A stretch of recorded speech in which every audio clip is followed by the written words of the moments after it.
Ижемское Припечорье. Так обычно говорят о селениях Ижемского района, стоящих вдоль Печоры. До этих мест добраться непросто. Сначала на поезде до станции Райоль, затем на автобусе до поселка Щелеюр. Отсюда начинается водный путь по Припечорью. В летний период река – единственный путь сообщения. Зимой сюда можно доехать по зимнику, а в распутье – на вертолете.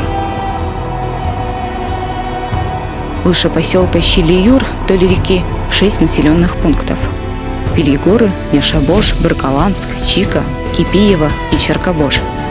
Сегодня мы расскажем о Бркаланске, Пакоми Кычкар или Кычкар – березовый городок.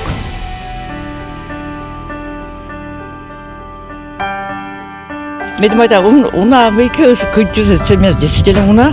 De salakatın me vardı var çünkü yedi küçük acır. İmetadım mata slova küçük sus береза. Sa abu Кычкар, гижемашин барва история Кычкар, а настоящий класс Кычкар, каре Кыч. Говорят, основал село выходец из деревни Брыка, что на Ижме. Название родной деревни он дал ручью, возле которого поселился. Было это уже в конце XVIII века. Позже к Брыке, Брыкалань, потянулись и другие. Сибетчема первый се Брыкас шурас, а татче сибетчема вот мулястен шарыстатая. Приток сулемасен черезуна волема. И многие обильные луга, заливные луга языс дивыстай. Сенбра матын волема это турунус карнесе. И сие еще вот крутой шорустай, пальник шорус. Сетя сибетчемаш и сие сошемаш палитны. И сетя нырда сошемаш ометчин, сие это пальник шори. И вот черри помаш да турун помаш еще Кычкарах ометчемаш. Брыкаланцев издавна называли Сакокьяс.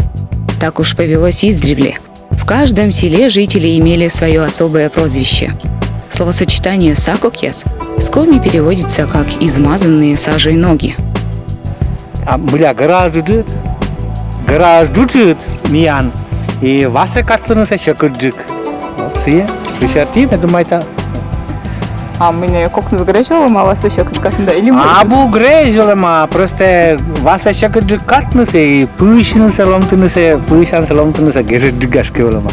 И абу пышаны мыче миян волма. Вот катыт помасати волма, волеш раз волма и катыт помасати волма. Мед васе катланы се каплы. Конечно же, это шутка. Говорят, прозвищем своим сельчане обязаны черным валенкам. Их носили все, от мала до велика.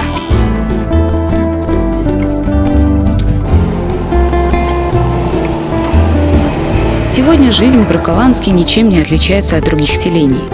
Однако ему есть чем похвастаться. Здесь, в отличие от других припечорских сел, есть колхоз. А масло, которое делают на стареньком маслозаводе, славится своим нежным вкусом.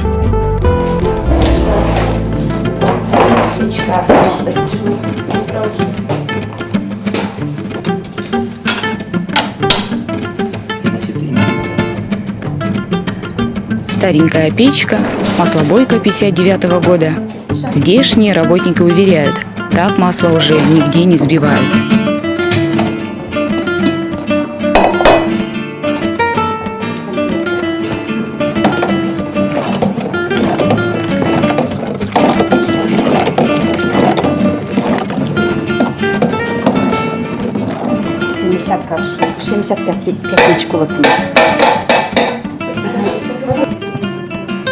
Молоко поставляют колхозная ферма и местное население.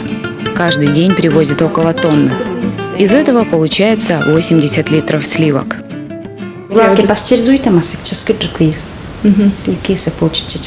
А куда сам burada лекармас пастеризация? Пастеризуй там градус семеткутан, градус ке октама 85 с лишним. А и чачки са се уже сливка шумми. Se te сейчас кадуи паркну.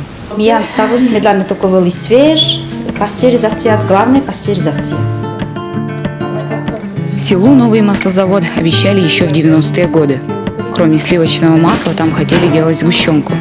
Но воплотить проект в жизнь так и не удалось. Тонн петис, Пакистан 76, да, 80 литров лес. И мында киловый это шаркмас. Это шаркмас, 40 ящик 40 килограмм вес.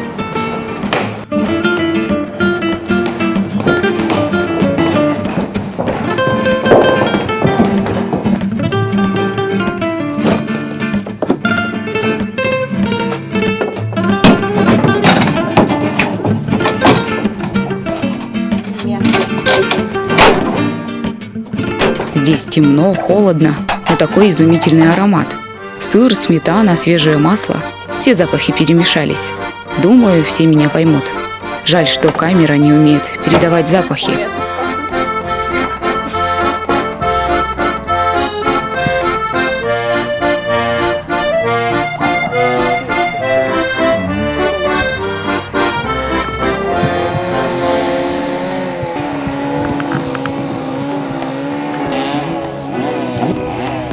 Недалеко от села на бывших колхозных полях идет стройка.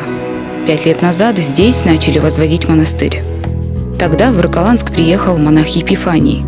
Здешние места его воодушевили на строительство скита. Сейчас поднимают главную церковь.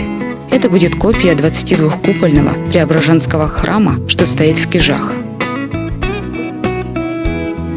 После тяжелой болезни весной 2012 года Епифаний умер. Вот отец Епифаний раньше, вот, настоятель, вот, кто затеял всю стройку. Вот он очень духовных чатов у него много по России. И посылали деньги по почте. Но благодаря этому стройка шла. Нас встретил молодой человек по имени Виктор. Представился послушником. Говорит, приехал сюда замаливать грехи молодости. Вы курите, послушника можно курить? Ну, это единственный грех, который я себе никак не могу побороть. Прям единственный. Ну, практически.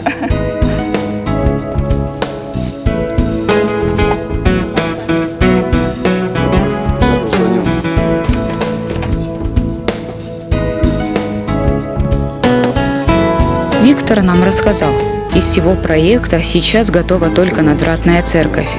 Здесь в праздники проводят службу. Прихожан пока не так много. Церковь в Волоколамске закрыли еще в 30-е годы 20 века. И только несколько лет назад в селе открыли молельный дом и построили часовню. Больше людей здесь был батюшка, действительно, что многие креститься очень хотят здесь, очень много хотят креститься.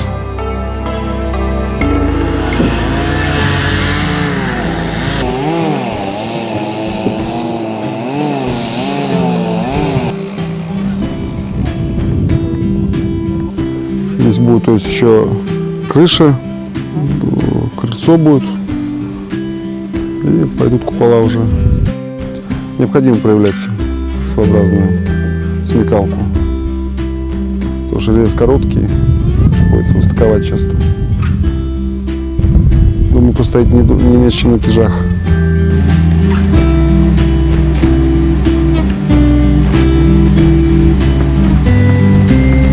Работы ведутся на высоте 17 метров. Для деревни это непривычно высоко. Ведь в здешних местах строения одноэтажные. Вся работа ручная. Нет ни специальных подъемников, ни крана. Но строители нас уверяют, страшно только первые 2 дня, а потом привыкаешь.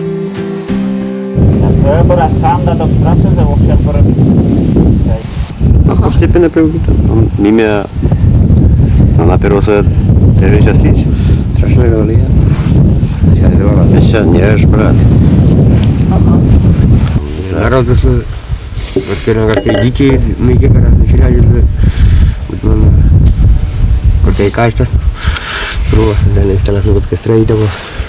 Основном. Но ты строительный день, кому вода, мы эти ашинды навшие ротни. Если не креститься, строитель, да. Да. Идем, да. Ашин гарам, ашин креститься место. Епифанийское кучантьяно на отношения с Бур. Да, бур. Сия демианта ще брол зробити. Яке це та изборщик картин. Там ян куж другого и учители ставились в одном лице. Уважайте им здесь. И столом. Конечно, работа осталась за иного. Ну, Täytyykö strubus petsas meidän soldilla? Saavassa kien, saavassa meidän kienlo. Osnoon tää vitport, siirrevit.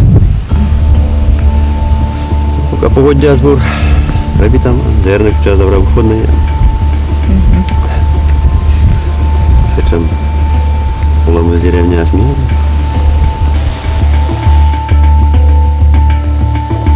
До главного купола осталось 5 метров. До зимы хотят успеть.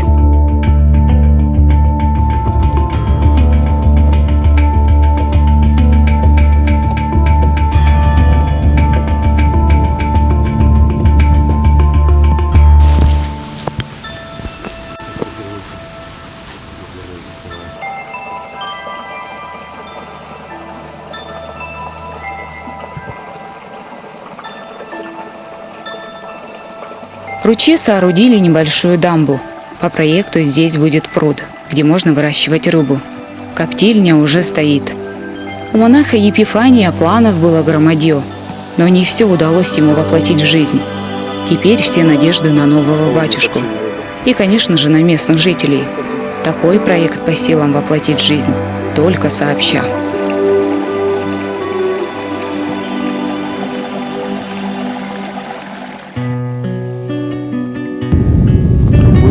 Дом Господень открыт для любого желающего.